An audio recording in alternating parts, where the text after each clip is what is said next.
nostro girovagare naturalmente non potevamo non trovare Maria Bottè, perché dove c'è il bello, dove c'è il buono, dove c'è l'eccellenza c'è sempre Maria.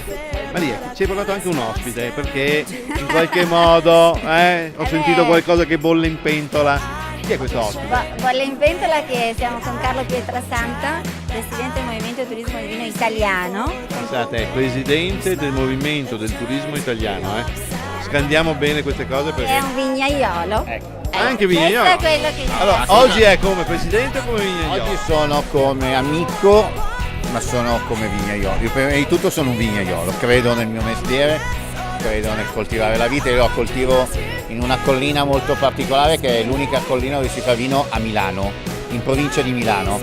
Quindi, sì, esatto, a Milano, io da milanese, no, non sulle guglie del Duomo, a sud di Milano c'è una collina che è uno scherzo della natura, che è stata lasciata dal mare quando ha formato l'Oltrepo Pavese, quindi noi siamo rimasti a nord. E quindi facciamo vino e siamo oggi città metropolitana.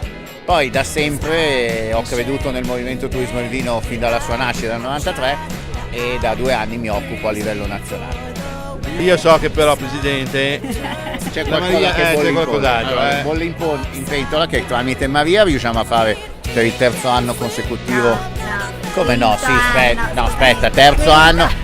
Qui c'è già una disputa, ragazzi. Terzo anno consecutivo a Venezia, l'anteprima nazionale di Calici di Stelle, quindi il 26 luglio saremo a Venezia, ma poi saremo di nuovo qua a Cortina per il 5º anno consecutivo con Calici di Stelle a Cortina, che diventa sempre un evento molto importante, perché l'importante è portare il vino, la cultura del vino dove va la gente. Quindi Calici di Stelle a Cortina, così come in altre località dove lo si sta pensando di fare, è molto importante. Quindi grazie a Maria Bottè riusciamo a fare questo. Quest'anno, per il secondo anno, viene fatto all'Hotel della Posta. Ecco, quello scusate. No, questo è importante. E quest'anno c'è un gemellaggio che annunceremo a Venezia, dove Madonna di Campiglio fa il gemellaggio con Cortina. Quindi 2 stazioni sciistiche. Esatto, il 10 a agosto. Madonna di Campiglio e il 12 E il a 12 Cortina. saremo qua, quindi vi aspettiamo.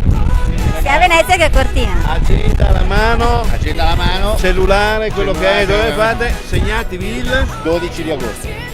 26 luglio, anteprima nazionale Calci di Stelle nel Casino di Venezia. a Venezia il 26 e a Cortina il 12 di agosto, va bene? Voi ci sarete, perché Noi ci saremo sicuramente ci e sarete. quindi attraverso di noi ci sarete anche voi. Va bene. Grazie. Sì. Al vino, alla cultura italiana.